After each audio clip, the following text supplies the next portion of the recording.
Wait a second. Here we go. Welcome to our webinar, Reopening Education, the Path Forward. There's three things we can be sure of in 2020 that were not guaranteed: shutting down our economy and all of our educational institutions, parents having to brush up on their Shakespeare and their geometry. And number three is how to reopen education so that the whole economy can reopen. I am Marcia Flug with West Fair Communications, and on behalf of D. Del Bello, our publisher, I want to welcome everyone to today's webinar. West Fair Communications publishes the Fairfield County and Westchester County business journals every week, WAG Magazine every month, and of course, these webinars. Before we get started, I wanted to thank our many sponsors, who you can see at the top are providing support for today's webinar. First, the Masters School, which is located in Dobbs Ferry, is an outstanding private and boarding school with education in 5 through 12. Essex Financial Group, the Southport Group, which provides wealth management for families for all of their needs. But today we're fortunate to have the expert who provides the educational support for every age and every stage. And Marist College, located on an absolutely gorgeous campus in Poughkeepsie. And they are one of the top 10 universities recognized by the US World and News Report. And last, the Bristol, who is the leading senior living community center located in Armonk, New York, and White Plains, New York. And it is my pleasure to introduce Gilda Bonanno, who is our moderator today. She is an executive coach and helps others learn leadership skills and communication skills. She has a YouTube channel that has over 1 million visitors. So we're honored to have Gilda here today to run our program. So Thank you so much. Thank you so much, Marcia, and everyone. Welcome to our webinar. So I'm excited to bring into the stream our wonderful panelists. And so we're going to have a chance to hear from each of them. And let me introduce them. So we have with us Sam Savage, who's the Associate Head of School and Dean of Faculty at the Masters School. We're excited to have Sean Flynn with us. He's a financial advisor with Essex Financial in the Southport Group. And we have Dr. Jeffrey Brackett, who's Executive Vice President of Marist College. So welcome to each of you, and thank you for being here. So let's start the conversation right off. If you could each give us 2 to 3 sentences about your institution beyond what Marcia has said and what you do there. So Sean, why don't we start with you? Yeah, sure. Thank you for having me. I mean, Essex Financial is a boutique financial planning and investment firm headquartered out of Essex, Connecticut. Our office, the Southport Group, is located in Southport, Connecticut. And we take a client-centric and financial planning-led approach to investing. We focus on the things we can control, like retirement planning, cash flow planning, estate and tax planning, as well as the reason I'm talking today, educational planning, because sending your kids, if you have 1, 2, or 3 kids to private universities, is going to cost a lot of money, and it's something you need to plan for as early as possible. And one of the things I like the most about working at Essex is, one, I get to act as a fiduciary to my clients and putting my clients' interests and their family's interests first, but also is that I get to educate my clients, their family, their friends, and just as importantly, people within the community that I live and work in. So I'm happy to be here, and thanks again for having me. Thanks, Sean. And Sam, tell us a little bit more about the Masters School and about your role there. Sure, thanks for having me. The Masters School is a grades 5 through 12 independent day school with a boarding program and our high school grades 9 through 12. About just under 700 students total in grades 5 through 12. About 140 or so are boarding students in the upper school, and they come from more than 30 countries across the globe to attend School of Masters. We're a vibrant school community with a wide range of robust programming in academics, the arts, athletics, and it's a wonderful place to live and work for many of us. About half our faculty live on campus, and we really embrace a holistic approach to education, and happy to be here today. That's great. That sounds wonderful. Thank you, Sam. And Jeff, tell us a little bit more about Marist and what you do there. Sure, Gilda, and thanks again. It's a pleasure to join all these individuals today. And I'm Jeff Brackett, Executive Vice President at Marist College. Marist, as many of you may know, is a comprehensive master's granting institution ranked in the top 10 of the U.S. News and World Report on 200 beautiful acres right on the Hudson Valley in Poughkeepsie, New York. We have about 6,500 total students, 5,000 undergraduates, about 1,500 adult and grad students. In addition to our main campus, we have a full branch campus in Florence, Italy, where several hundred of our students study any given year. We have a doctoral program in physical therapy, as well as a master's in physician assistant studies. So in our healthcare graduate track, we've got two premier programs that we just recently launched. And at the graduate level, we launched the very first online MBA program that was AACSB accredited in New York State. So we have a long history of innovation, which we're calling on in these challenging times. Wonderful. Thank you, Jeff. So yeah, let's go right to the challenging time question. So rewind the tape. Let's go back to the beginning of this as the pandemic was unfolding and we began to realize the scope of what was going to be required. Sean, let's start with you. What concerns were you hearing from parents and families, particularly around financial and education? What were they most worried about as this was beginning to become a reality? Yeah, I mean, as you can imagine, they were, pretty far-reaching, right? Every family is different. Every family, has, different amounts of kids, different financial pictures. So I was getting a lot. I would say, the biggest one was from families whose kids were, maybe sophomores, juniors, seniors in high school, about to go into school. They wanted to understand the landscape of kind of the financial aid process, how things would shake out. And, I give a lot of the institutions, especially higher education, a lot of credit because they were very fluid, right? As the pandemic started to hit, I mean, I know that the FAFSA opens up, at the end of October. So you have October, November, December, January, February, March, and April kind of to fill this stuff out. But a lot of people would have been later to the game and they're filling out all these things and they send all this stuff into the schools. And then, the pandemic hits, their financial picture changes and they really, started to panic, are we going to get this money? We need more money. How does this all work? So I really was kind of helping them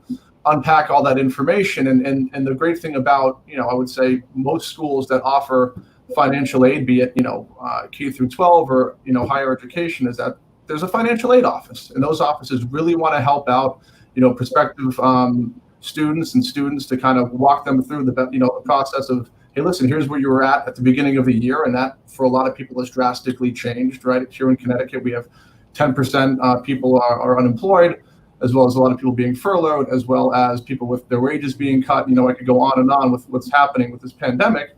But the schools, the colleges I've been working with my clients, they've been very good to react and get back to people very quickly, walk them through the process of an appeal and things like that. Because, if you send in FAFSA and you send in your CSS profile, the Department of Education has looked at that and processed that. Now it's really in the school's hands, right? So the best advice, if I was to give advice, if you're worried about, your kid who's in college or maybe your kid who's going into college about financial aid and how that landscape has changed, just pick up the phone.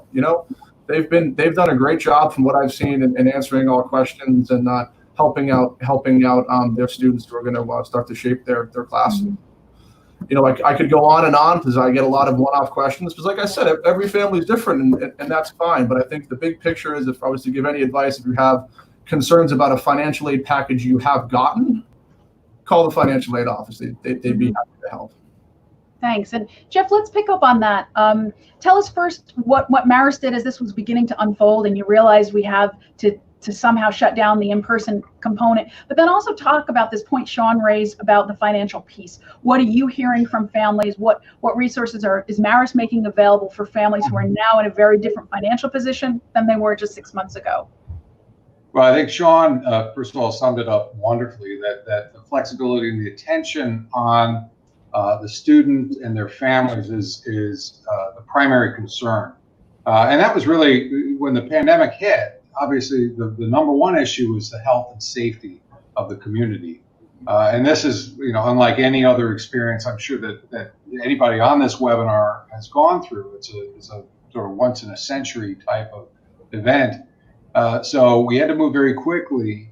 And at that point in the spring, we had 270 of our students, including 160 at our branch campus, which is in Italy, that we had to coordinate to get back home. So we supported them financially with funds for change of ticket fees and kinds of things like that. We coordinated every day to ensure that we were working directly with the airlines, with the kinds of folks that were helping government officials, et cetera, to ensure safe passage back to America. And that's kind of an emergency footprint that you have to have in place.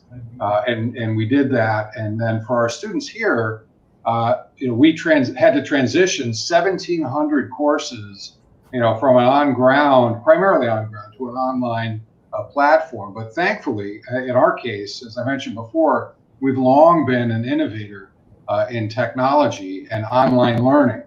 And so the pivot that we made was predicated on our expertise with our own in-house learning management system that we developed over several years. So it was a very different endeavor than many schools that don't have that history.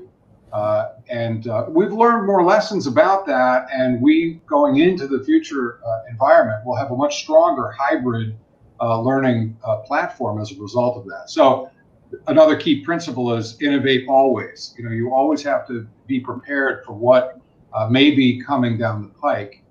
And the final thing I'll say, back to the center of the question, is the financial concerns of our students and families are paramount still. And this is not a short-term issue, as Sean indicated. There's a long-term economic impacts for the economy, but also for every household. So among the many things that we've done, in addition to increasing financial aid, as Sean indicated, is our Board of Trustees authorized a 0% tuition increase going into this year. So across the board, no tuition increase for Marist College education going into next year.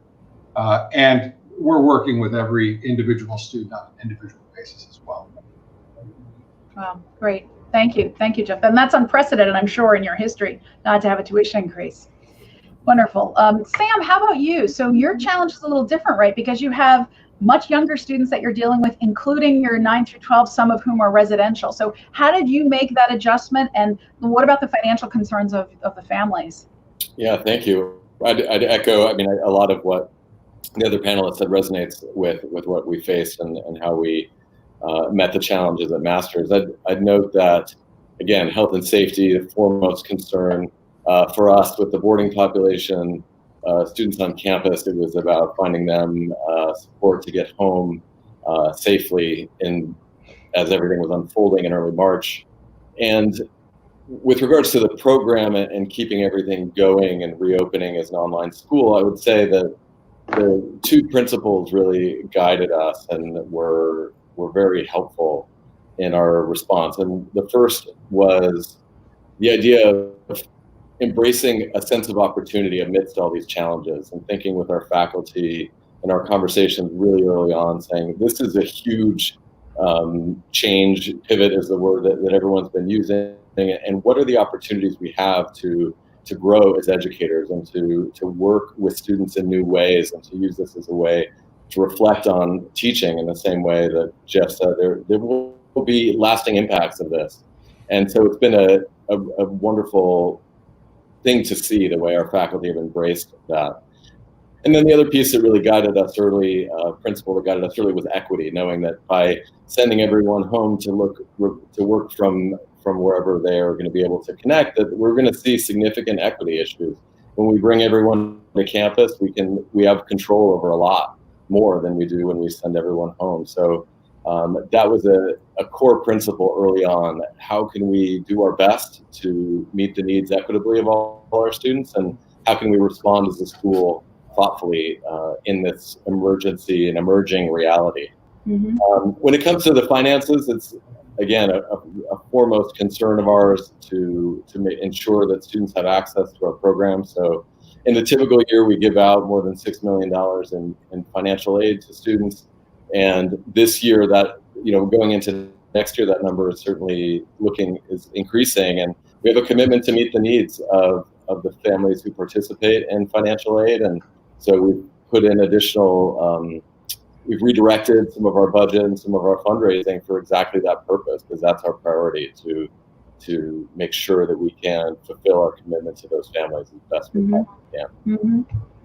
And it sounds like each of you has had to pivot, to use that overused term, but it's had to really adapt and be innovative. So let's talk about something new or innovative that you've tried to develop in response to this crisis that you might end up hanging on to, right? So Jeff, tell us about it. Anything Marist has done that's a little different in response to this crisis that you might use going forward?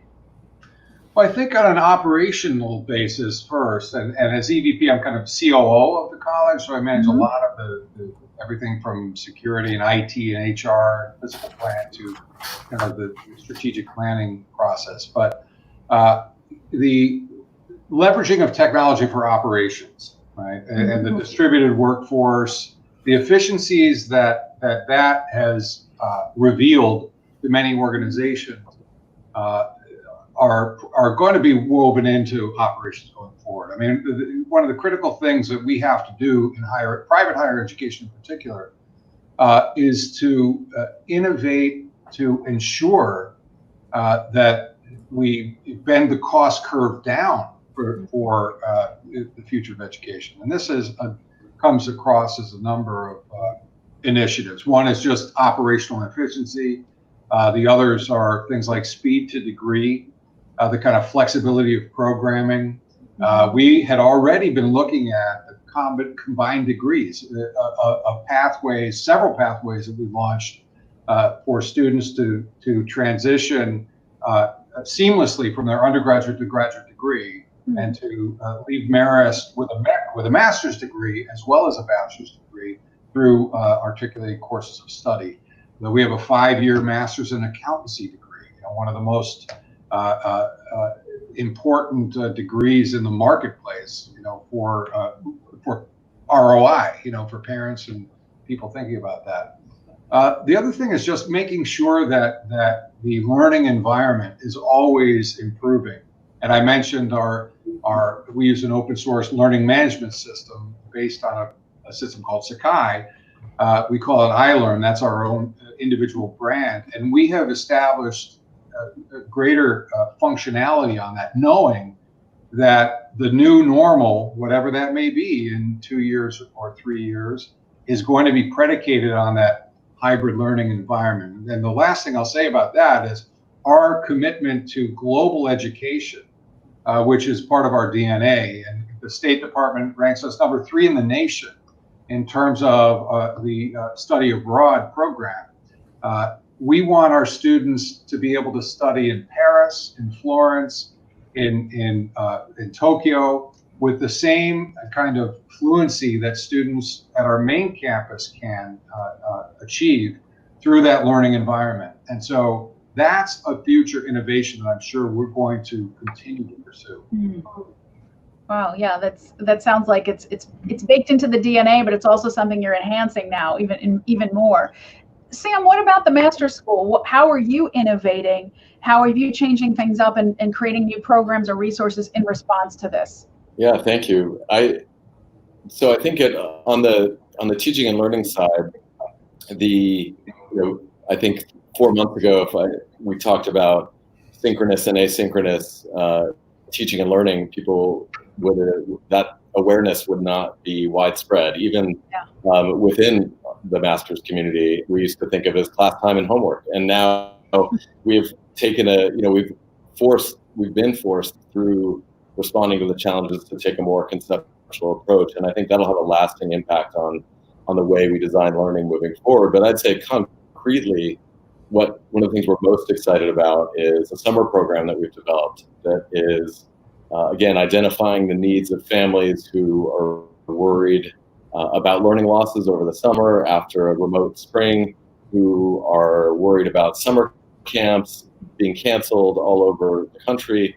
We designed a summer program, an online remote learning summer program that we're offering to all enrolled students at no cost. Oh, wow. Master's teachers with a wide range of programming, ranging from math and creative writing to a course about roller coasters, another course of Tai Chi for stress relief, So a really broad range of programs dealing with academic and broader interests, and really helping meet our families' needs and continue the learning through the summer. And we had an overwhelming response from faculty who stepped in and said, we want to be a part of this, and from families who said, thank you for providing this opportunity. And so I can imagine that program in some form will move forward given the positivity and the scale of the response that we've seen.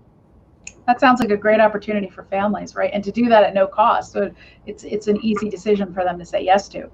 So Sean, you've heard Jeff and Sam talk about innovation and creative programming. What is this doing for families who are now, whether they're young families or families with kids ready to go into college, what is this doing in terms of how they look at the value of their secondary education or their higher education? What's important to them as they make this decision? How do I select and afford the best educational experience for my child? Yeah, no, that's a great question, and it's top of mind with a lot of families. Be it, I have a 3-year-old and a 7-year-old, and I'm always thinking about college and grade school and all and all that stuff. But it's different for everybody, which I think is always important to realize. As a family, not everybody sends their kid to college for 4 years. Not everybody gets a degree from an Ivy League school, whatever it may be. So I think it's really, on my end is understanding, what's important to the clients, what's important to the children, their children, and kind of how to move forward from there. But also, realistically, in regards to, hey, can we afford this, right? A lot of schools, guidance counselors say, hey, listen, you should have a reach school, a school you feel pretty okay about, and a school that you think is a quote unquote layup, right? I think that's important that families do that with their finances, right? Hey, listen, what's a school that I think my kid can get into and really, we can afford? What's a school that, I think my child has a pretty good chance, but it might be a little bit of a stretch. And then, man, if my kid gets into this school, it might really be worth, taking on, a little bit of debt or spending a little bit more money, right? Because again, this, it's a business transaction. You are spending money. That listen, the schools need to make money, and also they need to shape their class. So there's a lot of things that go along with that. So what's been good during this pandemic, a bright side of it was, Essex utilizes a ton of technology. So, we have a very robust financial planning software that we've been using, and I could kind of go through all those things that is outlined with the family. Hey, listen, if your son and daughter gets into this school, here's what it would look like, here's how much it would cost, based on your expected family contribution, which is how much the government, the schools think you can afford to send to pay to send your kid to school. Here's where everything shakes out, and I can do that in real time, right? And things happen quickly, over the last 6 months, and clients call, hey, listen, I got furloughed, and I'm not going to get a bonus this year, right? How does that affect the college plan for my kids? And I can go in and check that off, and then obviously that affects their retirement plan too, right? Because listen, college, how much you pay for college is directly to some degree going to affect your retirement, right? And with this planning, some clients, their last mortgage payment is their first kid's college payment. So there's a lot of interesting stuff we can do with on the technology side. But again, I think the biggest part is really just sitting down with our clients, in that moment, understanding what's important to them and making changes to the plan.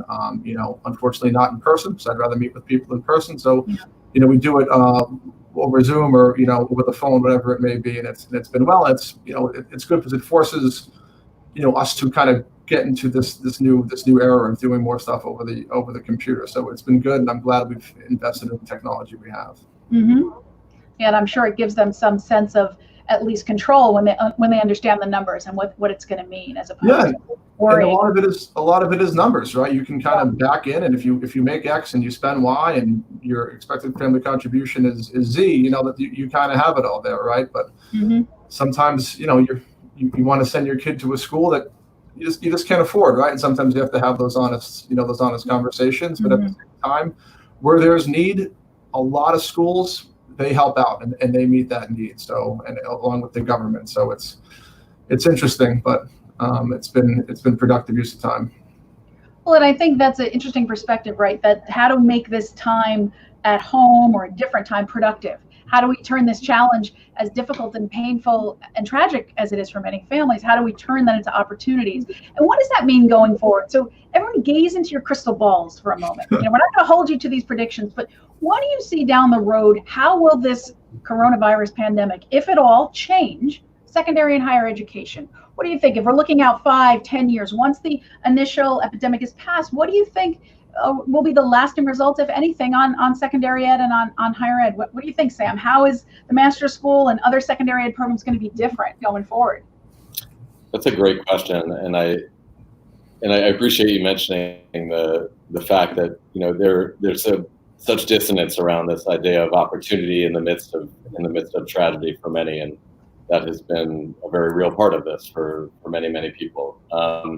Looking ahead into the future, I think when it comes to K-12 education, it's challenging to navigate, because we're still in a place where I think the individual context matters so much. For masters, I think what it's going to allow us to do, again, on the teaching and learning side, is the ability to bring a whole new set of skills, a whole new understanding of what can be accomplished in the remote setting. And whether that's about summer engagement or about ways we help students who, for whatever reason, are going to be off campus for a while. I think there are going to be ways that we are going to increase engagement, both in and out of the classroom. I think the other piece that it's always been on our mind at Masters, and it's become all the more clear, is what social emotional learning looks like and how we can really thoughtfully program for that in ways that are going to help everyone be seen and heard and feel included in this environment, because that's been a huge challenge in being online and being remote, and it is thrust into the forefront. And it's always been on our mind here, but I think it's made it resonate so much more how important it is to have that social emotional connection with peers and with adults in the community. And so I think we'll come out of this with a much deeper value and just embrace of what that means, of the context of the learning that happens, and how to program well for that very intentionally. I think many schools have taken that for granted. Everyone shows up and we build relationships, and now we've been forced to do that with a lot more intention, and I think that's a really positive and lasting legacy that will sustain a lot of schools, including Masters, moving forward. Mm-hmm. So you have to be more deliberate about the other benefits that come other than the content you're sharing. Absolutely. Jeff, what about your view? What do you think will be the lasting impact, if any, on higher ed and private higher ed in particular? Well, I think Sam laid a very nice framework for it. I think that the power of the education and what we are committed to at Marist is the whole education of the student. And I think that as I mentioned before, the leveraging of technology in new ways to support that total education is something that ties into our long history of innovation and DNA here. So it's accelerated it in many ways. But I think, as Sam indicated, this has brought the importance of community and learning and meaningful education to the forefront. And I do think that what I said earlier about efficiency is going to be there as well. The commitment to making making an affordable education, a global private higher education experience, affordable for the students and families of Marist College is first and foremost the goal. And I think, in the long term, this kind of period of forced innovation is going to accelerate that. Mm-hmm. I like that term, forced innovation. Sean, what do you think? What is your crystal ball telling you? 5-10 years down the road, how's this affect? And that'll be for you. Your children will be going into college. So how do you think the coronavirus will have impacted their high school and college experience? It's a great question, and saying you have a crystal ball in the finance world is a little, you don't want to say that. So of course, yes, okay, understood. Looking down the line, a great example of this. I was sitting down at the beach a couple weekends ago with two good friends of mine. They both work at Ivy League schools. They're both in the finance department of those Ivy League schools. One in the financial aid department, and we were just talking. And we have literally our kids are the same exact age, 3 and 7. And I was asking my friend, I was like, Tim, do you think our kids are going to have a 4-year education like we are? And we had that conversation, and ultimately it's yes. I believe that my kids are going to have an education. I went to Fairfield University. I also went to Portsmouth Abbey School, so it's very much like the Masters in Marist, schools of that caliber.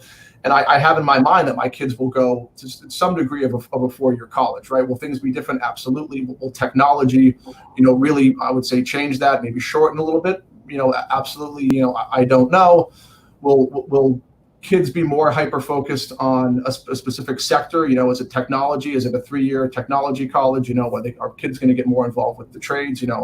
I don't know, but I want to say for the vast amount of, Americans, their kids are probably going to have something like, I had when I graduated in 01, but maybe with a little bit of, things that are different, here and there. Maybe they're only on campus for 2 years.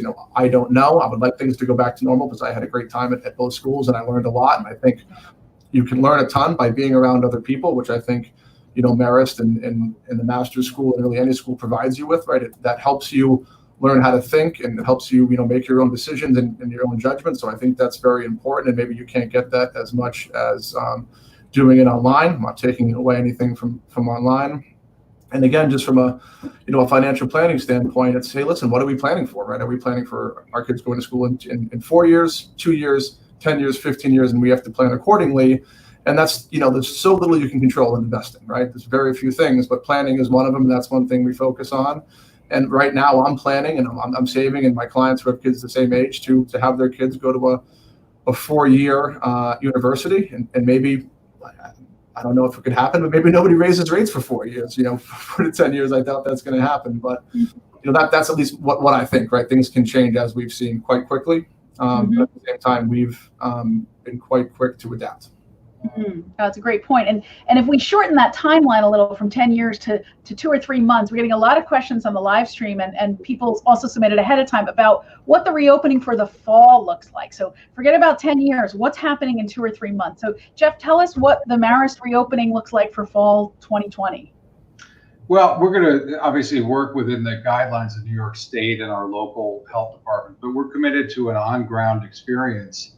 That's what we're planning for, leveraging technology, as I said before, and the semester will be substantially the same, we believe, except wrapping up around Thanksgiving. That's along the lines of best health guidelines. And protocols and so working within the framework that is presented by all of the health professionals, best practices, that's what our plan is. So having an online experience as needed to supplement, so more of a hybrid in person right through Thanksgiving and then going online and being ready for that. Okay. Master School, what's fall going to look like for you after your summer program concludes? What is your planning looking like right now? Yeah, thank you. I'd echo everything that Jeff said. We will be, for safety, health and safety is obviously the first and foremost concern, and we're eagerly awaiting guidelines from the state and local authorities about what it means to operate safely under these pandemic conditions. In the meantime, we're planning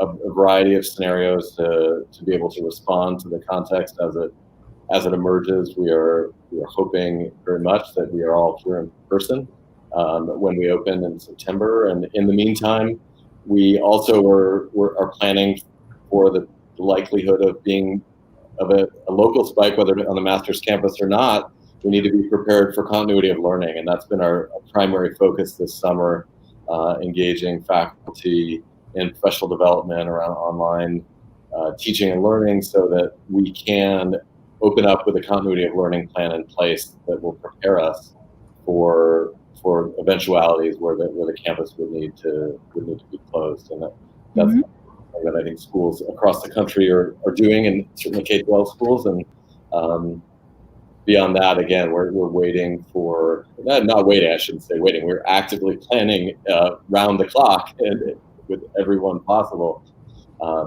aiming to be back on campus. Wonderful. And so as we're winding down our conversation, I want to give each of you a chance to leave the audience with a piece of final advice or suggestions as we think about reopening education. And we know that's often the key to reopening the economy. So Sean, let's start with you. Final closing advice or comments for families around financing education, and also how can people find out more about you or Essex Financial? Yeah, sure. I think like I said earlier on, if your kid's going into school next year, be it, K through 12 or higher education, you are getting financial aid, don't feel like you're bothering the financial aid office. I don't think, Sam or Jeff would be mad at me for saying this, right? They're there to help. They want to help. Pick up the phone, give them a call, be organized when you call them, and just kind of walk through where you're at, what's going on. I'm sure they'll ask you for supporting documents, and they might have you, fill some things out, so on and so forth. But it's worth it. That's a great place to start. They want to help. And then in regards to if your kids, maybe they're freshmen in high school, maybe they're even a little bit younger, now is the time really to start planning, because, I have, like I said, I have a 3 and a 7-year-old, and I can't believe that, my kid is less than 10 years out and going to college, so it comes up quick, and planning, like I said before, is one thing that we can control. And you can, please, there's a lot of, if you Google my name, I do a lot of college planning seminars. I'm in a lot of publications about college planning. You can find me that way, or you can go on essex.financial, and you can find information about myself and my team there as well. So thank you. Thanks, Sean. How about you, Sam? Parting advice for families as they're going through this difficult time, and how can people find out more about the Master School? Yeah, thank you. The parting advice, I think, is that we here at the Master School have a fundamental belief that we in our community, and then broadly, that we know it will be okay, that we are going to get through this, and we're going to do it together, and we are a strong community within a strong community in this area. So the response broadly in the pandemic in this area has been, again, navigating some very difficult moments, and we've shown that we can get through that. And so I think there's much uncertainty ahead. There's not much we can do to change that, but I think what we've been able to do at Masters and what we've been able to do more broadly in this area is a testament to how we can band together for our shared interest. And as we say at Masters, to be on top of that, part of our mission is to be a power for good in the world. And so it's beyond just taking care of ourselves, but trying to take care of those around us in our community and beyond. So that's, I think, again, just a fundamental sense that even in the midst of all this uncertainty, we will get through. To find out more about the Master's School, our website is mastersny.org. Would love for any of you to go visit, look around, explore our 100-acre campus here in Dobbs Ferry. It's beautiful, and we would love to hear from anyone who's interested in the school. So thank you. Thanks so much, Sam. And Jeff, how about you? Parting advice for families looking at college now or with college students, and how can people find out more about Marist? Sure. Well, I just want to echo what Sean and Sam said. They laid it out very well. For those who are pursuing college, Sean's point, pick up the phone, talk, ask the questions. We're certainly here for our families, our students and their families. And future students and families, and be flexible and understand that there's a lot of change going on almost on a daily basis. But the really fine institutions are going to be the ones that are focused on their students and their families, and that certainly is our focus. The final thing I'll say is that we also really understand the pressures in the region, are committed to the region, and one of the things that we did for those families who are maybe concerned about going too far afield for this year's education, on a local basis, we have opened the capability for people to consider Marist if they're within a certain radius of the Hudson Valley, to have those kinds of conversations. I mean, we have 11,000 plus applications for about 1,100 spots. So a very competitive institution, very difficult to get in. But our admissions people will be listening to those families in the region who are maybe thinking about the desire to be more local than maybe they were 6 months ago. And I think that was really in response to the inquiries that came to us after the process had wrapped up in terms of the applications. So that's one commitment we have to the region. And the best way to find out more about us is to go to marist.edu, and you'll have all the information you need. You'll see the beautiful 200-acre campus on the edge of the Hudson. Picture of it behind me there, and I hope all stay healthy and well and persist through these challenging times. Thank you. Well, thank you to each of you, to Sean and to Sam and to Jeff, for your insight and sharing your wisdom. I want to bring Marcia Flug from West Fair back into the screen so she can have some final words for us. So let's welcome back Marcia. Hello there. Thank you so much, Gilda, and also to Sam, Sean, and Jeff. Every week we're covering the reopening of our economy, and I think one thing that's definitely the common thread is that the economy will not open in total and be successful until we've had the reopening of education. And it's definitely reassuring to hear from the experts, whether it's the the K through 12 or whether it's the university level. And also hearing that the financial support and what's going on with that, the complexities of what families are dealing with. It sounds like we do have people that have stepped up to the challenge, and it is reassuring. So I really appreciate hearing the input from our experts.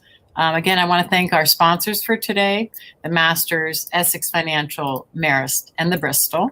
And I hope everyone looks forward to our business journals that come out every week, our WAG magazine, which comes out every month. And of course, we're going to have continued webinars, so I hope you can join us on future webinars. Thank you. Thanks, Marcia. Thanks, everyone, for attending. Stay healthy, and we'll see